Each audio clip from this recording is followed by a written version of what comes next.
लेकर 4 वचन तक पढ़ेंगे।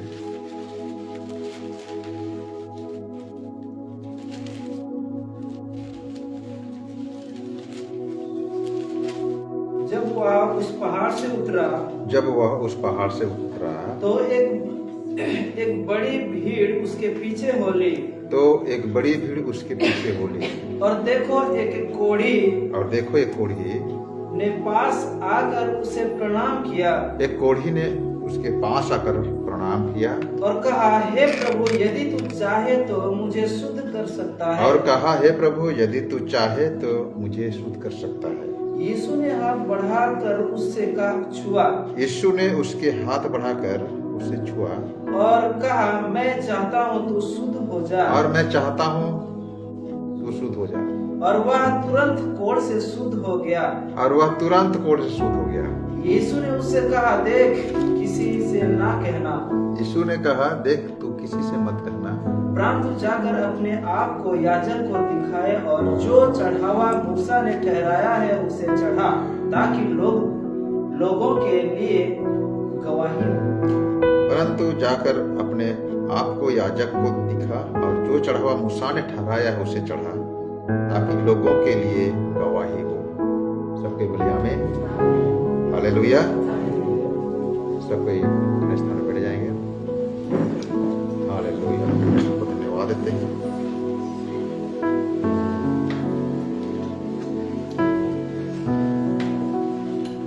परमेश्वर ने जो वचन आज दिया है उसके नाम पर परमेश्वर को तहे दिल से धन्यवाद देते हैं। हालांकि बीते दिनों में मेरा तबीयत ठीक नहीं था। जब मैं ज्यादा बात करता हूँ तो बीपी ज्यादा बढ़ता है, ऐसे हो रहा है ना। आज भी हम कितने प्रचार करें समझ में नहीं आ रहा है, लेकिन जब मैं ज्यादा बात करता हूँ तो मेरा जबान लड़खड़ाने लगता है और थकावट सा महसूस होता है। परंतु जब परमेश्वर की सेवा है तो वचन की सेवा है तो कोशिश करेंगे परमेश्वर के वचन को हम बेहतर रीति से प्रचार करने का। हालेलुया। सो परमेश्वर की सामर्थ्य उसके छूने के द्वारा, हालेलुया।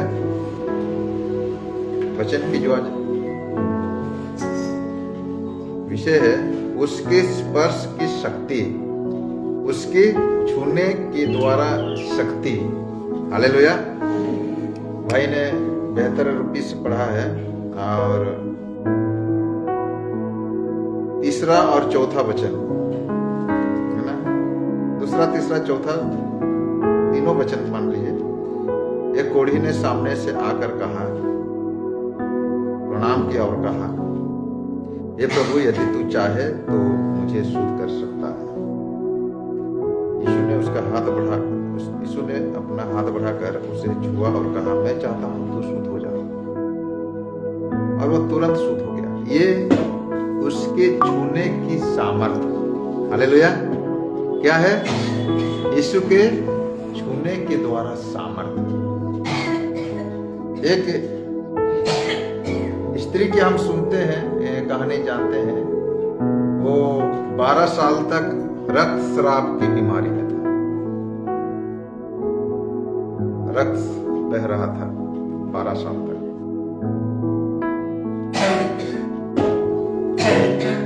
विशेष तौर से 12 साल तक वो कितना सेवा किया है, कितना खर्चा किया, कितना डॉक्टरों को, वैद्यों को दिखाया,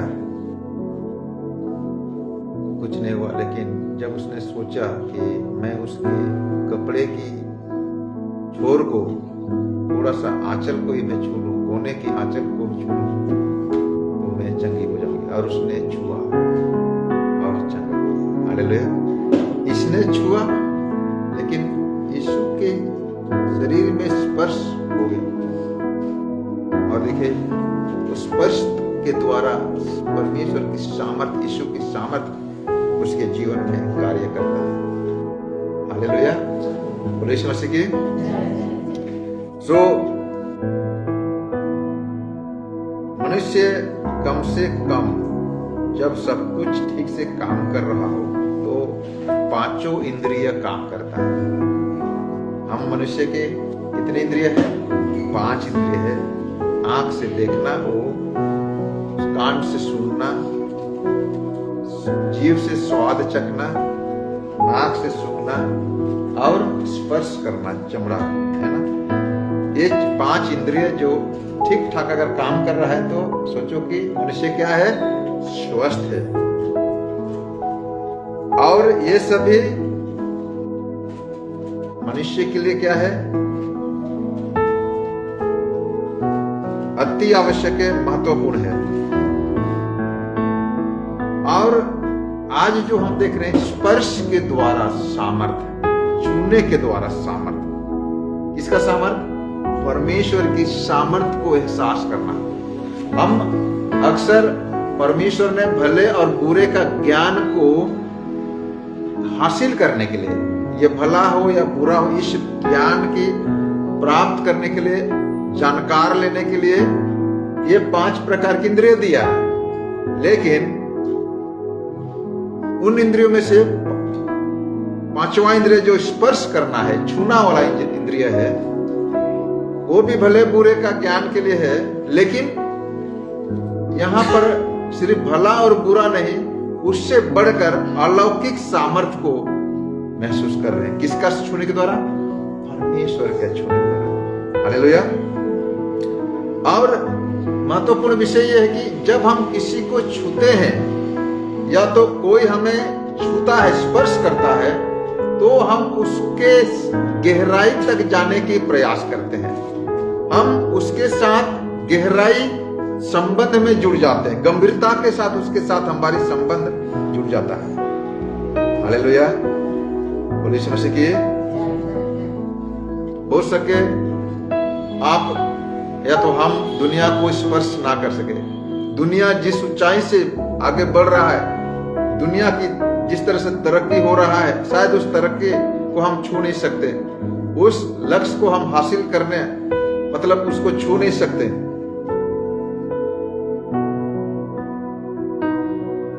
लेकिन ये हमारा प्रयास हो कि हम शायद उसको छू नहीं सकते, उस लक्ष्य को, दुनिया के मामले में, संसार के मामले में आधार पर, संसार के आधार पर। लेकिन महत्वपूर्ण विषय है कि परमेश्वर हमें स्पर्श कर रहा है। हालेलुया। क्या कर रहा है, परमेश्वर हमें क्या करता है, स्पर्श कर रहा है। ये महत्वपूर्ण है। परमेश्वर हमें स्पर्श करना चाहता है ना। वो कोढ़ के रोगी आकर कहा कि हे प्रभु, तू चाहे तो मुझे क्या करो, स्पर्श करो, शुद्ध करो। तू चाहे तो मुझे शुद्ध करो। तो परमेश्वर चाहता है, मैं चाहता हूं। हालेलुया। यीशु मसीह क्या बोलते हैं, मैं चाहता हूं कि तू क्या हो जा। परमेश्वर चाहता है कि हम शुद्ध हो जाए। परमेश्वर चाहता है कि हम पवित्र हो जाए। परमेश्वर चाहता है कि हम समृद्धिशाली, बढ़ोतरी हो जाए हमारे, है ना। यूहन्ना 3 यूहन्ना का दूसरा वचन, 3 यूहन्ना का दूसरा वचन में ऐसा लिखा है, एक ही अध्याय है, 3 यूहन्ना का पत्री, यूहन्ना का 3 पत्री मानिए, है ना, 3 चिट्ठी, उसका एक ही अध्याय है, उसका दूसरा वचन है। हाँ, मेरी यह प्रार्थना है, यानी कि मैं चाहता हूं, हाँ, जैसे तू आत्मिक उन्नति कर रहा है, ऐसे ही सब बातों में उन्नति कर। ऐसे मैं क्या कर रहा हूं, प्रार्थना कर रहा हूं। प्रार्थना कर रहा हूं मतलब चाहता हूं। हालेलुया। ये यूहन्ना नाम जो यीशु का चेला है, वो यूहन्ना गयुस नाम के एक कलीसिया के विश्वासी को, जो कलीसिया का मुखिया है, उसके विषय में यहां लिखा है। शायद उस गयुस के घर में ही आराधना होता था, घर की कलीसिया चलता रहा, और वो चाहता है कि जैसे तू आत्मिक उन्नति कर रहा है, जैसे तुम लोग आत्मिक उन्नति कर रहा है, जैसे कलीसिया आत्मा में आगे बढ़ रहा है, मैं चाहता हूं सिर्फ आत्मा में नहीं, सिर्फ वचन पढ़ना, प्रचार करना, प्रार्थना करना, ये आत्मिक बढ़ोतरी हो सकता है, लेकिन इतने में ही नहीं। मैं चाहता हूं आर्थिक रीति से सब बातों में भी तू क्या करो, सब बातों में उन्नति करो। हमारा परमेश्वर चाहता है कि हम सब बातों में उन्नति करें। हमारा दिमाग ठीक से काम करता है, हमारा आंख ठीक से काम कर रहा है, हमारे कान ठीक से काम कर रहा है, हमारे मुंह ठीक से काम कर रहा है, हमारे जीभ ठीक से काम कर रहा है, हमारे चमड़े स्पर्श करना ठीक से काम कर रहा है ना। मतलब हम स्वस्थ है, शारीरिक, मानसिक, आत्मिक, सामाजिक, आर्थिक, बौद्धिक, हर बातों में उन्नति करना परमेश्वर चाहता है। हालेलुया कि हम करें। हम सभी अपने जीवन में प्रतिदिन हजारों वस्तु के स्पर्श में आते हैं। ध्यान से सुनिए, प्रतिदिन कई वस्तु के स्पर्श में आते हैं। कई हवा के कण हमारे शरीर को स्पर्श करता है। इसमें से अधिकांश के बारे में हम सोचते भी नहीं है, हम महसूस भी नहीं करते हैं, और कईयों को तो हम जानबूझकर स्पर्श करते हैं, क्योंकि हम उस वस्तु से क्या करते हैं, जुड़ना चाहते हैं। हमारा स्पर्श, ध्यान से सुनिए, हमारा स्पर्श प्रेम, जुनून, जोश, नम्रता, करुणा, सहायता, मुक्ति, जिज्ञासा, इच्छा शक्ति का कारण हो सकता है। किसी को प्रेम से छू सकते हैं, किसी को जोश में भरकर अच्छा मार्क से पास किया, अच्छा नंबर से पास हुआ, अच्छा वो प्राइज लाया है, तो हम जुनून के साथ, जोश के साथ उसको स्पर्श करते हैं। नम्रता के साथ, प्यार से, करुणा से, सहायता करने के लिए, छुटकारा देने के लिए, चंगा हो जाए बल्कि लोग छूते हैं, है ना, सिर में हाथ रखकर छूकर प्रार्थना करते। और हमारे स्पर्श में कई भावनाएं और प्रतिक्रिया शामिल हो सकती है। हमारा स्पर्श उन वस्तुओं में परिवर्तन ला सकता है जिन्हें हम छूते हैं। हालेलुया। उन वस्तु में, उन मनुष्यों में परिवर्तन, बदलाहट ला सकता है जिसका हम स्पर्श करते हैं। एक मनुष्य को स्पर्श करे, उसके जीवन में किसी प्रकार का, है ना, प्रभाव हो, तो जरूर उसके जीवन में क्या होगा, परिवर्तन आना अत्यंत आवश्यक है, लाजमी है, जिसको कहा जाता है। हालेलुया। बोले यीशु मसीह की। मैं मसीह के स्पर्श के बारे में बात करना चाहूंगा।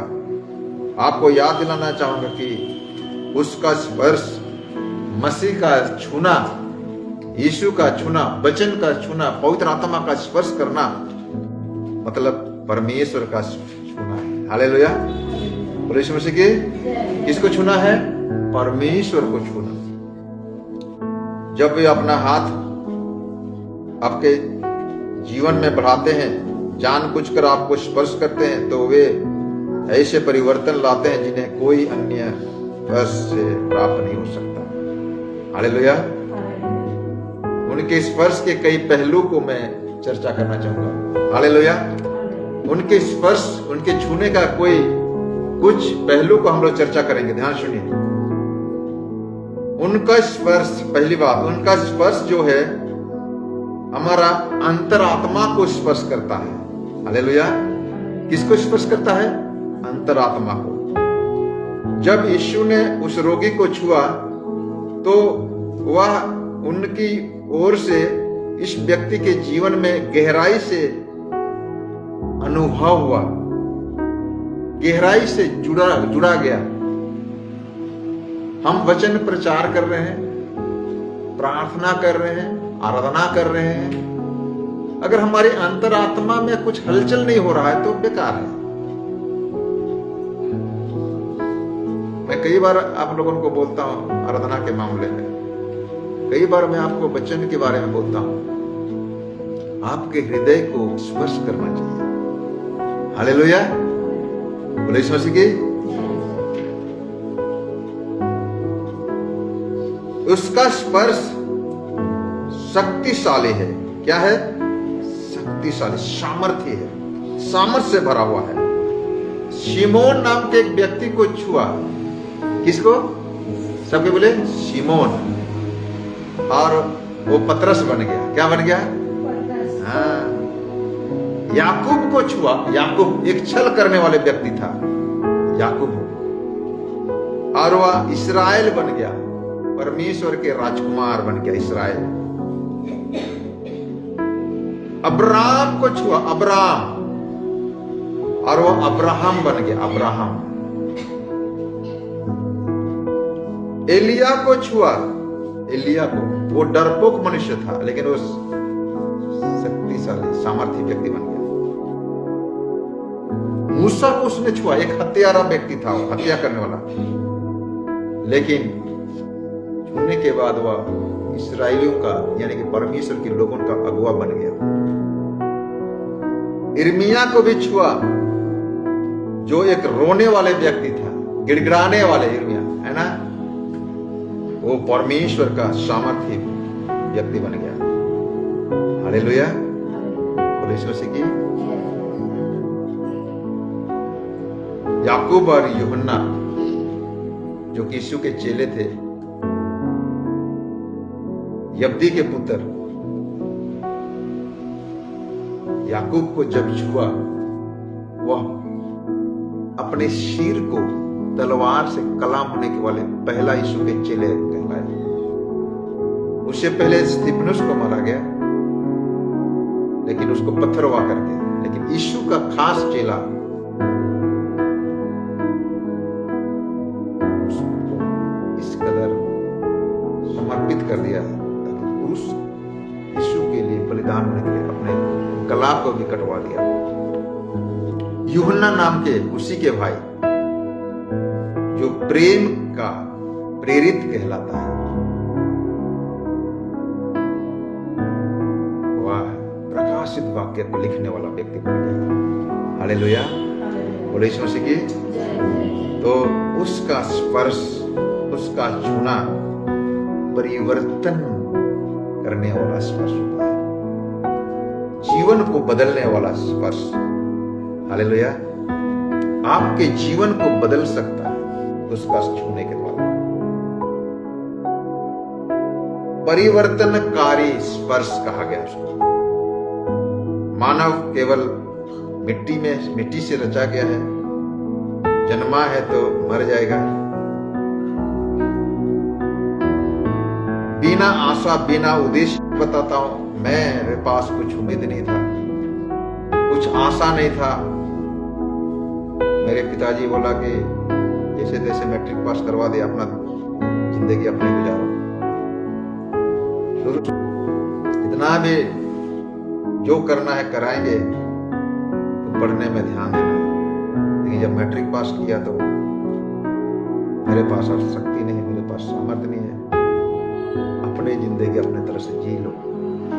हालेलुया, मेरे पिताजी का कहना था। 94 से लेकर 96, 97 तक, 92 से लेकर 92 में हमने मैट्रिक पास किया, 92 से लेकर 97, 5 साल आशाहीन, उद्देश्यहीन, लक्ष्यहीन जिंदगी, संसारिक जिंदगी, नशीले जिंदगी, शराबी जिंदगी, अशुद्धता भरा जिंदगी, अपवित्रता भरा जिंदगी, पाप भरा जिंदगी, है ना। 97 में परमेश्वर के वचन हमें छुआ। हालेलुया। 2004 में विशेष रूप से छुआ पवित्र आत्मा ने। 2007 में किसने छुआ था? परमेश्वर के वचन। लेकिन उस समय तक पवित्र आत्मा का परिचय हमारे बीच में नहीं था। 2007 में 4 में आत्मा ने फिर से बातें किया। एक आशा हमारे हृदय में जागा, एक उद्देश्य हमारे हृदय में जागा, एक लक्ष्य हमारे हृदय में उत्पन्न हुआ, जो लक्ष्य को लेकर जीवन को परिवर्तन करते हुए आज तक हमारी जिंदगी मसीह की सेवा में समर्पित है। ये है उसके स्पर्श करना। हालेलुया, बोले यीशु मसीह की।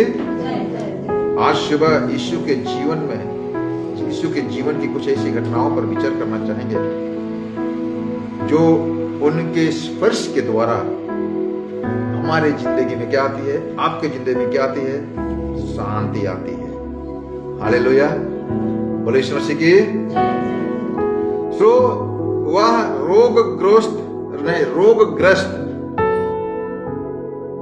को बदल देता है, रोगियों को बदल देता है। उनके स्पर्श के द्वारा बीमारी क्या हो जाते हैं, चंगे हो जाते हैं।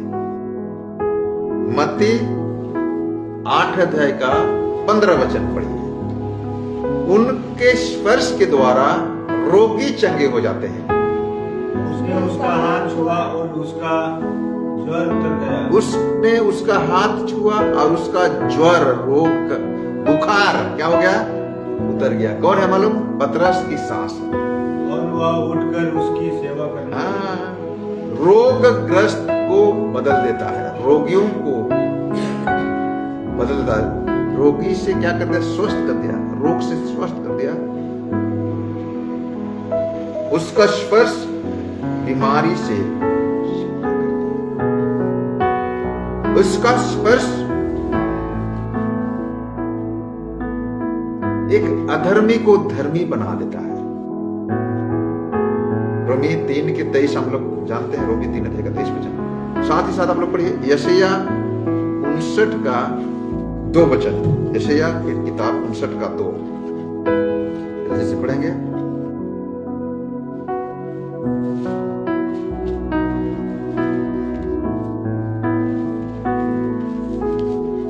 तुम्हारे अधर्म के कामों ने तुमको तुम्हारे परमेश्वर से अलग कर दिया है और तुम्हारे पापों के कारण उसका मुंह तुमसे ऐसा छिपा है कि वह नहीं सुनता। तो रोग जो होती है कहीं ना कहीं मनुष्य को दबा देता है, मनुष्य को परमेश्वर से अलग होने पर मजबूर कर देता है। रोग अभी जैसे हाथ पांव ठीक है, दिमाग ठीक है, शरीर ठीक है, तो हम चल के जैसे भी हो, हम 2 मीटर 2 किलोमीटर 10 किलोमीटर दूरी ही क्यों ना से हम लोग आने का प्रयास किया। लेकिन अगर रोगी हो जाए, बीमारी हो जाए, है ना, प्रिंस आधा घंटा पहले छाती दर्द हो रहा है बोल के सोया हुआ था, परमेश्वर की आराधना से वंचित हो गया। लेकिन जब उनको एहसास हुआ कि नहीं मैं ठीक हो गया, चंगा हो गया, तो आ गया वचन सुनने के लिए। हालेलुया। तो कहने का मतलब यह है कि एक रोग जो होती है मनुष्य को परमेश्वर से अलग करता है। रोग जाए कि नहीं परमो, चले कि नहीं परमो, बैठे कि नहीं परमो, सुने कि नहीं परमो, है ना, शांति से सुने कि नहीं परमो। ऐसे लोगों का विचार आता है। मनुष्य अपने आप को परमेश्वर से क्या होता है, अलग कर लेता है और अलग हो जाता है। उनका स्पर्श सिर्फ आपके रोग को चंगा नहीं करता, परंतु पापों से भी क्या करेगा, शुद्ध करेगा। क्या करेगा, शुद्ध करेगा। हालेलुया। भजन संहिता 103 उसके 12 वचन। पूरब से पश्चिम जितनी दूर, उतनी ही दूर किए हमारे गुनाह। हालेलुया। दूसरा कोरिन्थी 5 का 17 क्या है, जो कोई मसीह में है वह क्या है, नई सृष्टि है। पुरानी बातें बीत गई, बीमारी चले गई, बहरेपन चले गए, कोढ़ी शुद्ध हो गए, बुखार चला गया, है ना। अभी देखो सब कोई क्या हो गया, नया हो गया। हालेलुया। मार्कुस 7 अध्याय का 33 वचन में पढ़िएगा, वहां बहरों को बदल दिया। बहरों का परिस्थिति बदल गया। बहरा क्या होने लगा, सुनने लगा। हालेलुया।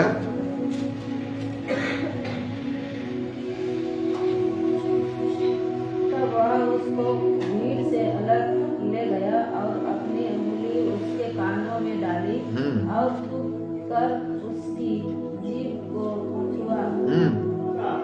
वो बहरा भी था और गूंगा भी था। उसका जीभ को भी छुआ, उसके कान को भी छुआ। हालेलुया। बोले यीशु मसीह के। वह खोए हुए पापियों के लिए भी ऐसे करता है।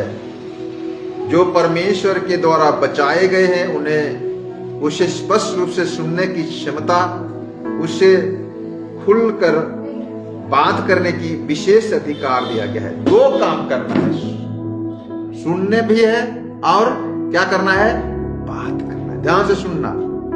परमेश्वर आपको छू रहा है, मतलब आप सुन रहे हैं, मतलब आपको छू रहा है। सुनना मतलब छूना। आप सुन रहे हैं मतलब परमेश्वर आपको छू रहा है। हालेलुया। तो सुनने के गाले खामोश नहीं रहने का। वचन को केवल सुनने वाले ही नहीं, वचन के अनुसार क्या करना है, करने वाला भी चाहिए। और यहां कह रहा है वचन को कहने वाला, बोलने वाला भी, मतलब गवाही देना है। हालेलुया। बोले समझ के।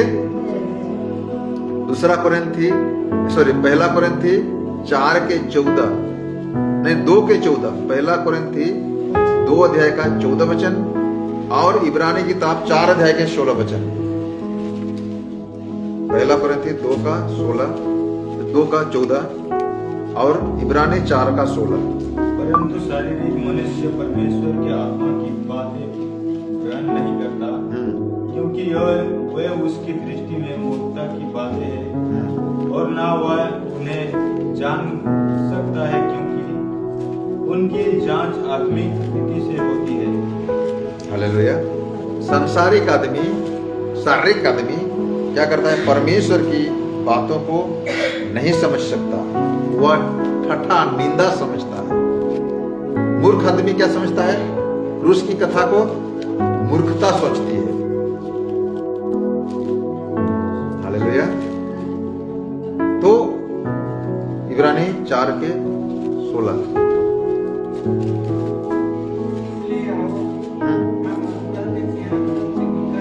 वाह।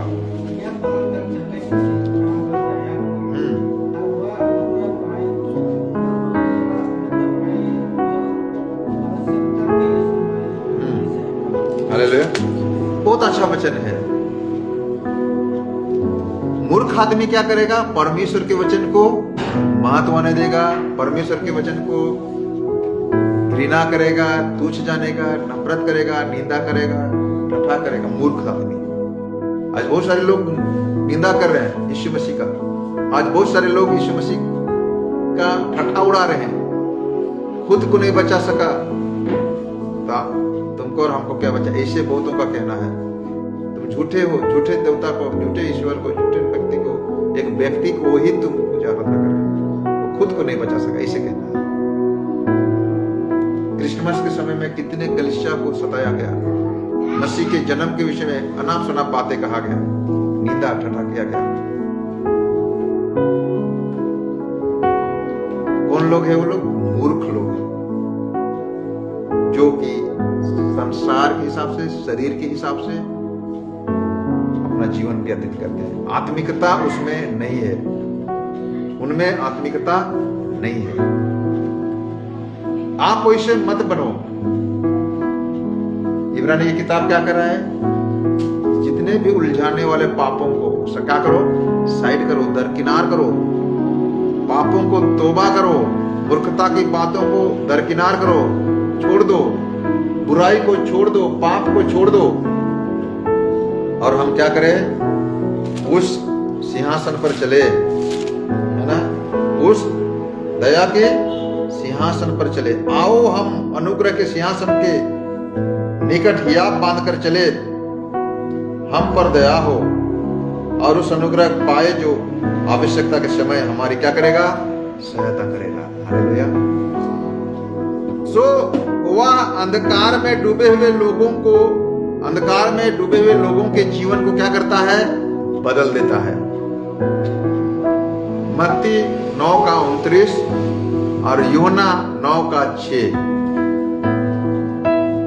मत्ती 9:29 जल्दी से पढ़ेंगे। मत्ती 9:29। तब उसने उनकी आंखें छूकर कहा, तुम्हारे विश्वास के अनुसार तुम्हारे लिए हो। अंधा है, क्या है, अंधा मतलब अंधकार में है। 9:9 यूहन्ना 9:6।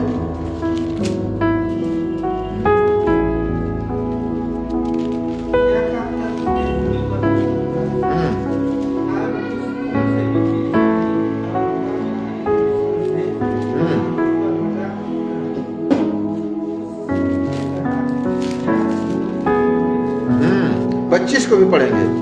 झील के पार जब वे उससे मिले तो कहा, हे रवि तू कहाँ, तू यहाँ कब आया? यहाँ पर लिखा गया है वह नहीं 9 का 6 9 यूहन्ना 9 का 6 पढ़े ना, 25 पढ़ेंगे अभी 9 का 25। उसने उत्तर दिया, मैं नहीं जानता कि वह पापी है या नहीं। मैं एक बात जानता हूँ कि मैं अंधा था और अब देखता हूँ। हालेलुया। उसके स्पर्श के द्वारा अंधकार में जीने वाले यानी कि अंधे लोग क्या कर रहे हैं, देखने लगे, उनके जीवन को बदल दिया। हालेलुया। आप इससे ये वचन आप पढ़िएगा, घर में नोट कर सकते हैं। यशायाह 42 उसके 5 से 7 वचन, और पहला पतरस 2 का 9 और 10 वचन। हालेलुया। अगला पॉइंट अगर हम लोग देखेंगे, वह विनाश के कगार पर खड़े व्यक्ति का जीवन बदल देता है। विनाश के कगार, मृत्यु के कगार। आपको मालूम है यीशु के जब क्रूस लटकाया गया था उस समय और 2 व्यक्ति थे। कितना व्यक्ति थे? उनको भी क्रूस का मृत्यु का दंड मिला है, लेकिन जो व्यक्ति दाहिनी ओर बैठा है, सॉरी लटका हुआ है, उस व्यक्ति जबकि मृत्यु के कगार पर है, मृत्यु पर है, उसके जीवन को क्या कर दिया? बदल दिया। हालेलुया। बोले यीशु मसीह की। मत्ती 8 का 3 हम लोग पढ़ते हैं, वो मृत्यु के कगार में है, कोढ़ की बीमारी है और कोई उम्मीदें नहीं है, मरना छोड़कर कोई उम्मीदें नहीं है। एक बार हम लोग चर्चा कर रहे थे, जो व्यक्ति कोढ़ बीमारी में होता है उनको अलग रहना पड़ता है, अपना घर से, परिवार से अलग। कोढ़ बस्ती हमारे राउरकेला में कुष्ठो कॉलोनी है, लेप्रोसी कॉलोनी, तो उनको परिवार से अलग रहना पड़ेगा। तो अपना परिवार अगर मिलना भी चाहे तो सामने से नहीं, कम से कम 100 मीटर दूरी में ही रहना पड़ेगा, बातें करना पड़ेगा। और मृत्यु के कगार, विनाश के कगार कहा जाएगा उसको, विनाश के कगार। लोगों के जीवन बदल सकते हैं। दूसरा थिस्सलुनी 1 अध्याय का 9, 8 और 9 वचन पढ़ेंगे। दूसरा थिस्सलुनी 1 अध्याय 8 और 9। हाँ हाँ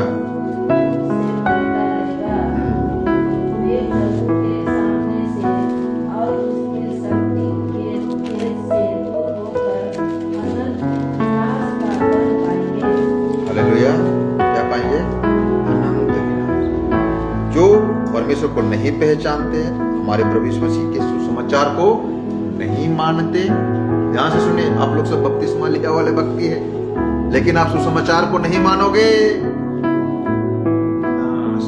बपतिस्मा नहीं, कोई फायदा नहीं होगा, वचन को मानना पड़ेगा। सुसमाचार को नहीं मानते, उनसे पलटा लेगा, वे प्रभु के सामने से और उनकी शक्ति के तेज से दूर होकर अनंत विनाश का दंड पाएंगे। अगर सुसमाचार को नहीं मानेंगे, यीशु मसीह पर विश्वास नहीं करने वाले लोग विनाश की कगार में। लेकिन वही विनाश की कगार में रहने वाले व्यक्ति अगर सुसमाचार को मानेगा, यीशु मसीह के विश्वास करेगा, यीशु मसीह की शरण में आएगा, यीशु मसीह के स्पर्श में आएगा, तो यीशु मसीह क्या करेगा? उसको जीवन को बदल देगा। हालेलुया। उसके जीवन को क्या करेगा? बदल देगा। बोले यीशु मसीह की। वह मृतक मरे हुए व्यक्ति के जीवन को बदल देता है। किसके जीवन को बदलता है? मरे हुए व्यक्ति। लूका 8 अध्याय का 54। लूका 8 का 54।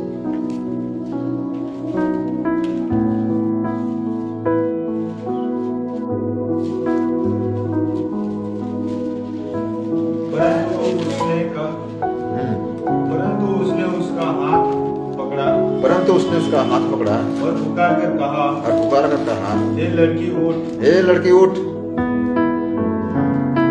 ये लड़की क्या हो गई है? मर गई है। उसके पिता गया है यीशु के पास और बोलता है, मेरे बेटी मरने पर है, जाके उसको ठीक करो। और जब रास्ते से जा रहे हैं, किसी ने आके बोला इन्हें तेरा बेटी मर गया है, गुरु को और परेशान मत करो, है ना, तो यीशु बोलता है नहीं नहीं नहीं, वो मरी नहीं है, वो सोई है, मैं उठाने जाऊंगा उसको। हालेलुया, बोले यीशु मसीह की। वह मरे हुए व्यक्ति के जीवन को भी क्या करता है, बदल सकता है। उसने याईर के बेटी को जिलाया, उसने आहाम को भी जिलाया। हालेलुया, उसने हमको भी क्या किया, जिलाया। हम भी अंधकार में थे, हम भी पाप में थे, हम भी मृत्यु में थे, शारीरिक मृत्यु नहीं, आत्मिक मृत्यु, अंधेरे में थे, लेकिन उसने हमें क्या किया, जिलाया, रोशनी दिला। और यीशु मसीह की। वह धोखे में पड़े हुए लोगों के जीवन को बदल दिया। किसमें पड़े हुए हैं, धोखे में। लूका 22 अध्याय का 51 वचन पढ़ेंगे। यहां पर मलखुश नाम का एक व्यक्ति, मलखुश क्या, कौन है मालूम? मलखुश किसका नाम है? जिस व्यक्ति का कान कटा दिया है ना। कौन? यीशु के पकड़ने के लिए जब गए है ना, तो पतरस क्या किया, तलवार निकालकर एक सिपाही के सिर पे दे मारा। तो हेलमेट पहना था बोल के, है ना, टोप पहना था बोल के, सिर तो बच गया लेकिन कान क्या हो गया, कट गया। उसका, उस व्यक्ति का नाम क्या है, मलखुश। और वो कान उनका सोचो कि खो गया, कट गया, मतलब कान खत्म हो गया। लेकिन उसकी, यीशु ने उसकी क्या की, सेवा की, परमेश्वर की महिमा के लिए उसे क्या किया, चंगा किया। और वो व्यक्ति कैसा है, धोखे में है। किसमें है, धोखे। जिस व्यक्ति ने जीवन दिया, जिस व्यक्ति ने उसको स्वस्थ किया, उस व्यक्ति को बंदी करने के लिए, बंदी बनाने के लिए गया हुआ, धोखा में है। क्योंकि उस समय महायाजक, उस समय वो सिपाही लोग जो थे, महायाजकों के इशारे पर चल रहे थे, है ना, और वे क्या में थे, धोखे में थे। लेकिन यीशु के स्पर्श ने उसको जीवन दिया और उसका जीवन क्या हो गया, परिवर्तन हो गया। हालेलुया, बोले यीशु मसीह की। वह निराश लोगों के जीवन को बदल दिया। किसको? निराशा में जीने वाले। 17 मत्ती 17 का 7 वचन हम लोग पढ़ेंगे। मत्ती 17 का 7 जैसे पढ़ेंगे, ऐसा लिखा है, यीशु ने पास आकर उसे छुआ और कहा, उठो मत डरो। है ना, कौन सा व्यक्ति है? यीशु का रूपांतर के समय की कहानी है ना। यीशु एक पहाड़ पर गए हैं। लोगों का कहना है कि वो कार्मेल पहाड़ है, विद्वानों का कहना है। और बोला कि तुम लोग यहाँ पर रहो, मैं आगे जाके प्रार्थना करके आ रहा हूँ। याकूब, यूहन्ना, पतरस, तो ये लोग प्रार्थना कर रहे हैं। और प्रार्थना करते करते देख रहे हैं कि वह पहाड़ जो है धुआं से भर गया। और एलिया और मूसा को यीशु से बात करके देखा, और उस जगह परमेश्वर की प्रकाशन ज्योति से उजाला हो गया। और वो देखकर ये क्या हो गए, डर गए, है ना, डरे हुए, निराश हुए, निराश में हो गए। और यीशु आकर उसे कहा, मत डरो, निराशा मत हो, ऐसे कहकर उसे छुआ। हालेलुया, बोले यीशु मसीह की। मार्कुस 6 अध्याय